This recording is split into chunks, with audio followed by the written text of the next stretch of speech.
Really amazing things were happening to me at that moment. I don't believe in God, I know. Carl Gustav Jung on his incredible near-death experience. I was 68 years old when I broke my leg, and shortly after that, I suffered a heart attack. And while I was on the verge of life and death, I had strange visions. Thanks to them, I realized that my life would come to an end soon, recalled the world-famous psychiatrist Carl Gustav Jung. Nevertheless, that winter of 1944 was not the last for Jung.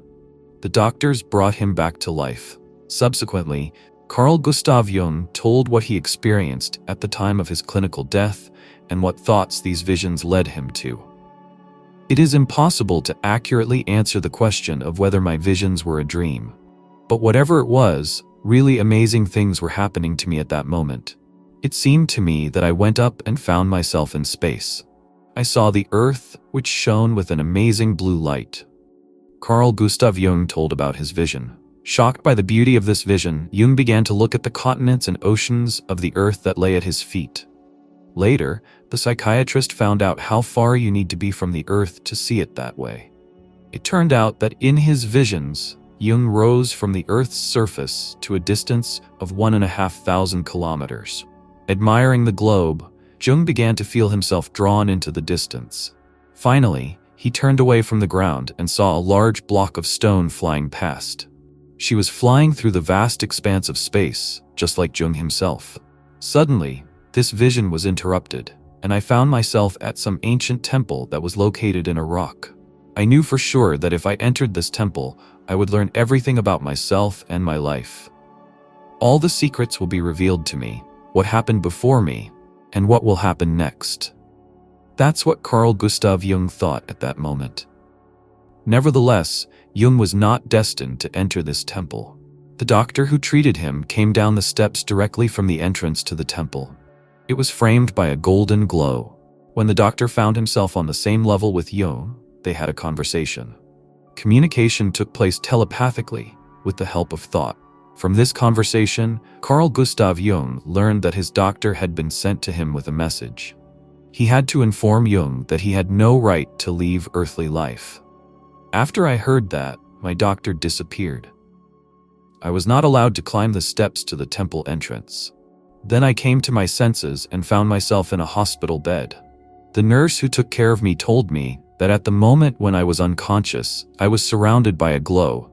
She had seen something similar before when she had to watch people die, Jung noted. Jung recalled that he was very angry at the doctor who brought him back to life. Because after his travels, the old world seemed like a prison to him. Along with his annoyance, Jung also felt uneasy. The psychiatrist was convinced that if in a vision his doctor came out of the temple in the rock, in which all the knowledge of the universe is revealed to a person, then this doctor's days are numbered. Here is a quote from Carl Jung's book, The Life of the Spirit. I tried my best to talk to the doctor about it, but he couldn't understand me at all. I should have warned him to be more careful. I was absolutely convinced that his life was in danger, and it turned out to be true. I was his last patient. On April 4, 1944, my doctor went to bed and did not get up again. I was told that he was having fever attacks. He died soon after from blood poisoning. He was a good doctor. The experience of clinical death proved useful for Jung as a specialist. Realizing everything that had happened, he was able to take a fresh look at mental problems. After my illness, I had a period of fruitful work. I wrote a lot of fundamental articles right then. Knowledge, or rather a new vision of things, gave different formulations. Without trying to prove my point, I gave myself up to the free flow of thoughts, and the answers came to me one by one, clothed in a specific form of words. I learned to accept things, the reality around me, and myself for what they were. At the beginning of my illness, it seemed to me that everything was not well in my relationship with this world, and that responsibility for this to some extent lay with me. But I realized the fallacy of this path. It turned out that the most correct solution is to follow providence and rely on the instructions of the subconscious. Jung made significant changes both in the understanding of psychology and in working with patients. He began to actively look for ways to combine the spiritual and physical sides of personality, exploring the symbols that the other world sends us. However, Classical psychology and psychoanalysis still do not recognize the existence of an immortal soul, and only parapsychologists are sure of the reality of the afterlife. For most people, it is very important to know that with the death of the physical body, the life of the soul does not end. This gives them confidence and peace of mind. It was for such an audience that the psychiatrist made his statement. Before these events, I had never written about life after death, as I could not confirm my thoughts in any way. But now I want to speak out on this issue. And even if I turn out to be wrong in my reasoning, it needs to be done. It seems to me that if I don't do this, I will lose something very important, said Carl Gustav Jung. Jung said that there is no true evidence of life after death. However, there is an experience that makes us think. Jung called this experience not a proof, but just a hint of the existence of the soul. Jung referred to several other situations that happened to him at different stages of his life as such hints. For example, Jung once reflected on the death of his friend, whose funeral he had attended the day before. It seemed to me that my friend was standing in my room and inviting me to follow him. Then, I explained this vision as a game of my imagination. However, I decided to follow my guest. We went out into the street, walked through the garden, and found ourselves at the deceased's house. He took me to his library, which I had never been to before. Jung recalled. Jung's friend took a chair and, climbing on it, took out the second of the 5 red-covered books from the top shelf. Jung was so interested in this experience that the next day he went to the house where the friend lived and asked the widow to take him to the library. Standing on a chair, Jung saw 5 red-bound books. These were the works of Émile Zola. Jung took out the second book and read the inscription on the cover, Testament of the Deceased. It was precisely such situations that the psychiatrist attributed to hints of the existence of the soul. Jung received another hint when his wife's cousin left. The psychiatrist dreamed that his wife's bed turned into a deep pit and a female figure in a nightdress soared out of it. I woke up and checked the time. It was 3 o'clock in the morning.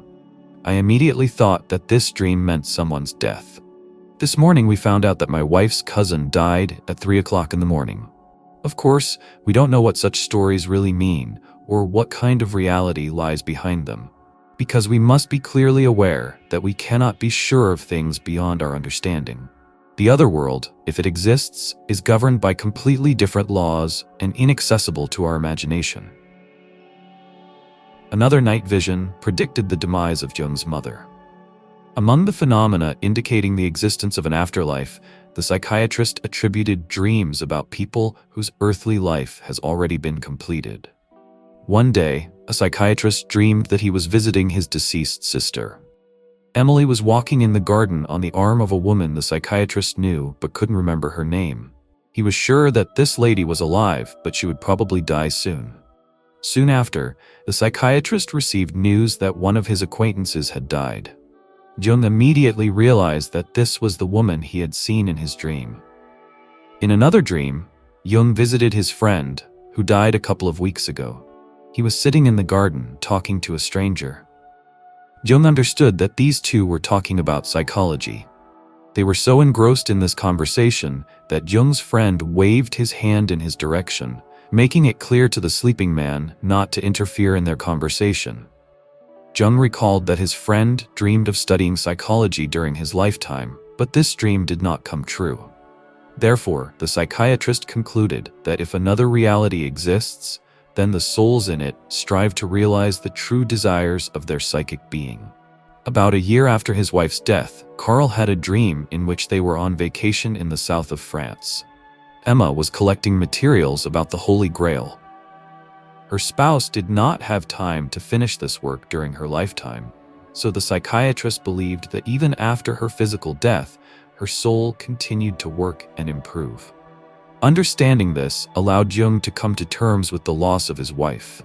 Carl Gustav Jung said that if the soul exists, then it should be understood as something belonging to another reality. It is given to a person for use only for a short time, and after the death of his physical body, it returns to the land of the dead. We cannot know with absolute certainty whether there is something in us that will outlive us and remain in eternity. We can only assume that some part of the soul, perhaps even without realizing itself, continues to exist after our death. Carl Gustav Jung believed that our subconscious mind is trying to break through to us and warn us about upcoming events. People receive such warnings quite often, but they do not pay attention to them. The psychiatrist himself was very attentive to visions and dreams, as he was repeatedly convinced of the truth of such paintings. One day, dozing off on a train, Jung saw the image of a drowning man. After waking up, the psychiatrist was worried, but realized that the moment of the stranger's death had not been shown to him. Arriving home, Carl found out that his youngest grandson had almost died today while walking along the embankment. He fell into the water and, unable to swim, would certainly have drowned if his older brother had not saved him. Over the centuries, many people have tried to find the answer to the eternal questions. Why did I come into this world? How did I become the way I am? Who determines what happens to me in the future? Humanity has not yet found answers that can satisfy everyone. But Jung describes a couple of his dreams, which can be taken as working hypotheses. In the first case, the psychiatrist saw a flotilla of UFOs. One of the spacecraft was equipped with a movie projector showing a movie starring Jung himself. In the second vision, the scientist entered a Buddhist temple and saw a meditating yogi who created Jung's life. In other words, our life is just a projection of the thoughts or ideas of some higher being. Based on these cases, the psychiatrist makes an assumption. Our soul is real, and the world around us is just an illusion, a seeming reality. And this conditional reality exists as long as we are in it. With the death of the body, our soul is only freed from the burden and returns to the original world. 2 years before his death, Carl Gustav Jung gave an interview. During this interview, the psychiatrist was asked if he believes in God and that the end of life is the end of everything. Jung answered these questions as follows: I don't believe in God. I know. To know, there must be a reason. And if I have knowledge of something, then I don't need to believe it. I can also say with confidence that death is not the end. Because there are such mental phenomena that are not limited by space and time. You may have dreams and visions of the future or similar things. Such phenomena have always existed, and only ignorance can deny these facts.